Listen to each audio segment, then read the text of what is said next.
Hi and welcome to Trade Snap. आज हम लोग क्या करने वाले हैं कि हम लोग बिटकॉइन का थोड़ा सा लॉन्गर टर्म चार्ट ट्रेडिंग करने वाले हैं। ओके, तो ये हम लोग जो देख रहे हैं ये एक बिटकॉइन का चार्ट है। ओके, अब इसमें हम लोग देखेंगे, ये मेरे पास BTC USD का ओवांडा का चार्ट है। अब इसमें हम लोग 2015 से लेके हमारे पास ये इसका डेटा है। तो 2015 में हम लोग इसके स्पाइक को देख ही सकते हैं। ये 2017 आया, 16, 17 और ये 18। 17 से लेकर 18 के बीच में जो इसने एक बड़ी सी रैली दी थी, ये रैली जो थी 3000% की थी लगभग। हाँ, और फिर इसने इसके बाद 3000% की इसने जो रैली दी थी 2017 में, 18 के 18 के स्टार्टिंग में इसने लगाया था टॉप। उस टॉप को बिटकॉइन ने तोड़ा कब, ये देखते हैं। कितना टाइम लग गया बिटकॉइन को उस टॉप को तोड़ते हुए। इसको लग गया लगभग 3 साल प्लस। 2020 में जो ये फॉल देख रहे हैं यहाँ पे, ये फॉल था। ये फॉल आया था जो सब में आया था, कोविड-19 का फॉल है ये। उसके बाद इसने जो ये इसने ज़्यादा फॉल नहीं दिया था, मतलब बिटकॉइन उस टाइम जब मार्केट इतना डाउन गया था, सब मार्केट्स, तो बिटकॉइन थोड़ा सा अप था। तो यही एक साइन था कि बिटकॉइन जो है स्ट्रांग है। उसके बाद इसने जो रैली दी थी ब्रेकआउट पे, इसके ब्रेकआउट पे हम देखेंगे, अगर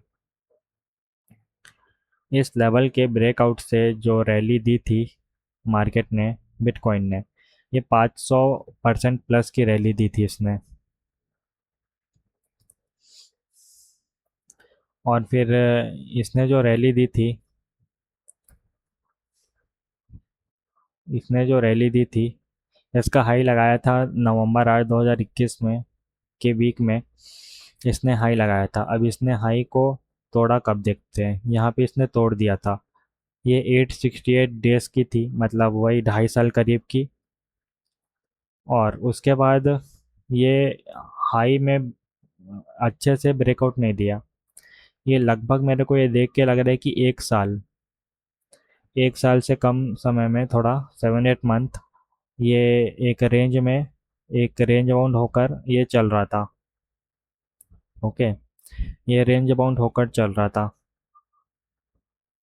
अब इसने जो रेंज बाउंड होकर चला ही है, उसके बाद ये फिर से ऊपर चले गया, यहाँ पे रिटेस्ट किया। और इसके बाद ये 60% की रैली इसने दी। अब अगर हम लोग रिसेंटली देखेंगे तो ये नीचे आ गया है। ये अपने हाई से लेके 50% तक ये नीचे आ चुका है। इसने हाई लगाया था, वहाँ इसने हाई लगाया 1,26,306 का।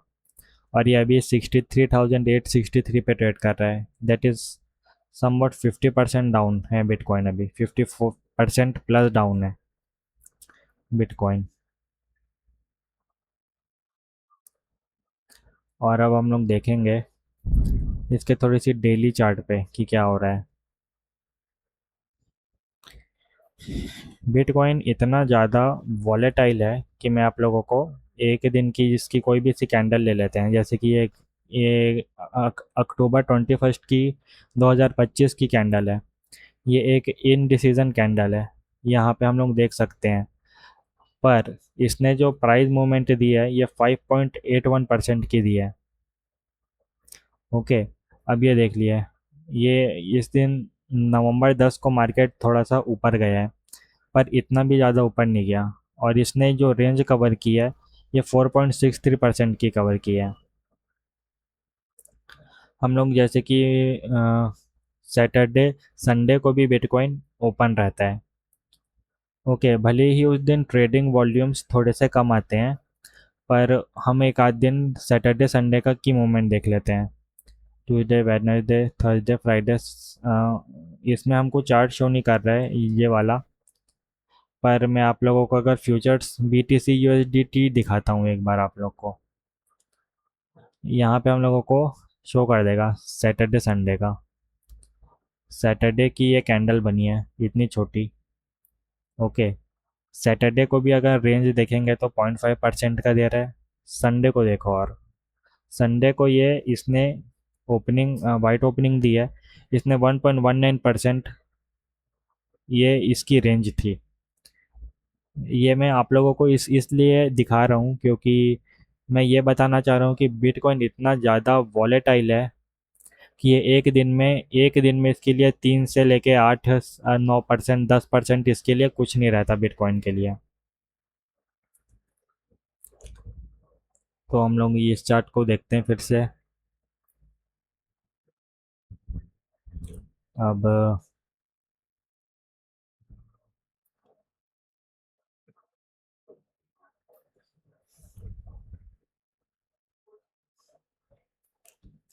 हम लोग अगर इसके रिसेंट प्राइस एक्शन पे फोकस करेंगे, पहले तो रीसेट करते हैं चार्ट को। 1 2 3 4 5 6 7 8 9 10, ये हम लोग देख रहे हैं अभी डेली चार्ट को। तो यहाँ पे अगर अपन दूर से देखेंगे तो क्या हो रहा है उसको नोटिस करते हैं।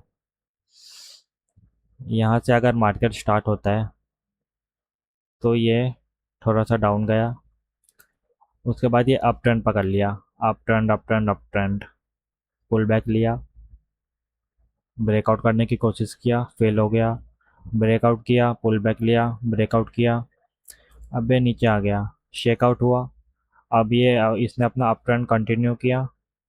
इतने देर तक ये अप ट्रेंड में ही था ऐसे करके। अब जो ये अप ट्रेंड आया, अप ट्रेंड को कौन फॉलो करेगा? रेंज। अप ट्रेंड के बाद रेंज मार्केट में बिटकॉइन चला गया। ये ब्रेकआउट नहीं दे पा रहा था और एक अपने रेंज पे फंस जा रहा था। एक रेंज बाउंड मार्केट में जो ब्रेकआउट्स हैं वो फेक आउट्स होते हैं बहुत ज़्यादा। तो ये देखो, जैसे कि मार्केट नीचे गया तो ये फेक आउट हो गया, ये फिर से चले गया ऊपर। यहाँ पे इसने इसका ब्रेक दिया, ये भी ब्रेकआउट था, ये भी फेक आउट हो गया। यहाँ पे भी मार्केट आ गया नीचे, ये भी एक फेक आउट था। उसके बाद मार्केट यहाँ पे आया, लोअर लो नहीं बना रहा था मार्केट। मार्केट नीचे गया, उसके बाद मार्केट लोअर लो नहीं बना रहा था। तो इसका साइन ये हो गया कि अब मार्केट मेरे ख्याल से डाउन ट्रेंड जो रेंज था वो अब ओवर हो गया है। अब स्टार्ट हो सकता है अप ट्रेंड कंटिन्यू, तो वही मार्केट ने किया। छोटे छोटे पुल बैक्स के साथ जो मार्केट है ऊपर चलते गया। छोटे छोटे पुल बैक्स के साथ मार्केट ऊपर चलते गया। ये अब नीचे आ रहा था, ऐसे ऐसे होने लग गया, ये नीचे आ गया ऐसे। अब ये अप ट्रेंड के बाद क्या होता है? Follow range bound. तो ये रेंज बाउंड ही हुआ मार्केट। तो ये रेंज बाउंड से थोड़ा सा नीचे की तरफ ब्रेक दे दिया। नीचे की तरफ ब्रेक दे दिया, इसका मतलब ये नहीं है कि डाउन ट्रेंड स्टार्ट हो गया है। ये अब भी रेंज में ही था। अब इसका जो ब्रेकआउट हुआ तो ये लोअर लो नहीं बनाया, ये हायर हाई बनाने लग गया। तो ये अब थोड़ा सा फिर से रेंज पे चले गया मार्केट, अब ऊपर चले गया। ये एक छोटा सा अप ट्रेंड था और बीच में थोड़ा सा रेंज आ गया। अप ट्रेंड के बाद क्या आता है? रेंज आता है। तो ये रेंज मार्केट में चले गया। रेंज मार्केट कब कंफर्म हुआ? जब ये ब्रेकआउट फेक आउट बन गया। तो हम कंफर्म कर सकते हैं कि रेंज आ गया। रेंज में ये यहाँ से सपोर्ट ले लिया। अब क्योंकि रेंज मार्केट था तो रेंज मार्केट में जो ब्रेकआउट्स होता है वो फेक आउट बन जाता है। तो ये फेक आउट हो गया। फेक आउट हो गया। अब यहाँ पे एक रेंज थी, रेंज आया, ये ऊपर की तरफ जाने के लिए किया। बिकॉज रेंज मार्केट में ब्रेकआउट फेक आउट रहते हैं। ये नीचे की तरफ ब्रेक किया, ये ऊपर जाने के लिए किया, फिर ये आ गया नीचे। तो यहाँ से क्या होता है, हम लोगों को समझ आ जाता है कि ये रेंज मार्केट इतना बड़ा था, उसको नीचे की तरफ फेक आउट देके फिर से नीचे ब्रेक कर रहा है। तो मतलब ये थोड़ा सा शिफ्टिंग का नेचर आ गया। तो यहाँ से मार्केट जो है अप ट्रेंड से डाउन ट्रेंड की तरफ शिफ्ट होने लग गया। अब ये देखो, ये डाउन ट्रेंड इतना बड़ा डाउन ट्रेंड दिया। अब डाउन ट्रेंड में भी वही होता है, डाउन ट्रेंड के बाद आता है रेंज बाउंड मार्केट। उसके बाद अगर कंटिन्यू करना हो तो कंटिन्यू होता है। तो एक रेंज बाउंड मार्केट हो गया। अप ट्रेंड की तरफ ब्रेक करने के लिए किया तो ये फेक आउट हो गया। अप ट्रेंड की तरफ करने के लिए किया, ये फेक आउट आ गया फिर से। अब ये इतना बड़ा आया डाउनफॉल। डाउनफॉल के बाद क्या आता है, रेंज बाउंड मार्केट। तो ये फिर से रेंज बाउंड मार्केट में कन्वर्ट हो गया। बहुत सारे ऊपर की तरफ फेक आउट हुए, इन नीचे की तरफ फेक आउट हुए, और मार्केट जो है उसी रेंज पे चलते रहा। फिर यहाँ पे क्या हुआ, ये इतना थोड़ा सा अप ट्रेंड में चले गया। ये मार्केट तो पर डाउन ट्रेंड में पर ही है, और यहाँ पे इतना बड़ा हम लोगों को एक गैप भी दिख रहा है। और वो गैप कहाँ पे है, प्रीवियस सपोर्ट पे है। अब यहाँ से जो है ये यहाँ तक आया। अब ये यहाँ से चले गया नीचे। अब ये यहाँ से आ गया नीचे, इतना बड़ा इसने डाउन ट्रेंड फॉलो कर लिया। अब ये ऊपर की तरफ गया, यहाँ से ये ब्रेक किया, फिर ऊपर की तरफ जा रहा है। तो इसका मतलब ये रहता है कि अभी मार्केट जो है रेंज मार्केट में चले गया है in a down trend. Range market में चले गया है in a down trend. Okay. अब हम देखेंगे अगर कि तो हम इस जोन का फेक आउट एक्सपेक्ट कर रहे हैं पहले तो, अभी के लिए। ये जो एक शॉर्टर टाइम फ्रेम में आप देख लेना खुद से, मैं ये लॉन्गर टाइम फ्रेम की एनालिसिस आपको दे रहा हूँ। ये जो 4 आवर का टाइम फ्रेम है वहाँ पे देखना आप।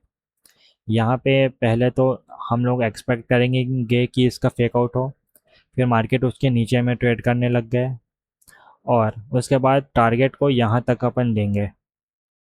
तो अगर हम इसमें और छोटे टाइम फ्रेम में 1 आवर के टाइम फ्रेम में या 15 आवर के मिनट के टाइम फ्रेम में हम लोग अगर जाके देखेंगे, तो हमको अगर 100 पिप्स, $100 का भी अगर हमको रिस्क मिल जाता है, तो उसमें हम कितना रिवॉर्ड कैप्चर करने की का सोच सकते हैं वो मैं आपको बताता हूँ।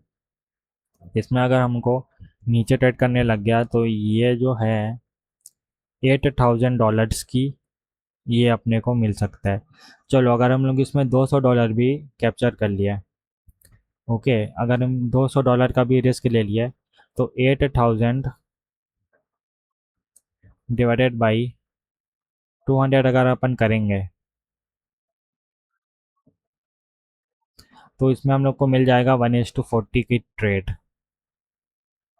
इसमें अपना रिस्क रिवॉर्ड रहेगा 1:40। और अगर उस 200 को कैप्चर करने के लिए, 200 का रिस्क लेने के लिए, अगर हम लोग को 8,000 भी अगर चाहिए, 8,000 अपना रिवॉर्ड है, हम लोगों को अगर ये कैप्चर करना है, तो उसमें अगर 2 से 3 से 4 स्टॉप लॉस भी अगर हिट हो जाते हैं, एंड एट द एंड अगर हम सही होके हमारा 40 रिवॉर्ड का अगर अपना टारगेट वो अचीव अपना अगर हो जाता है, तो हमारा जो ये 2 3 4 अपने स्टॉप लॉसेस हिट हुए हैं उस उनसे हमको कुछ फ़र्क नहीं पड़ता है। तो यही है ट्रेडिंग। ओके, सो आज मैंने आप लोगों को एक अच्छी सी नॉलेज दी है, जो जिसको आप बोल सकते हो एडवांस नॉलेज भी मैंने आपको दी है। Okay, so if you like the video then do like, comment and subscribe to Trade Snap. Thank you.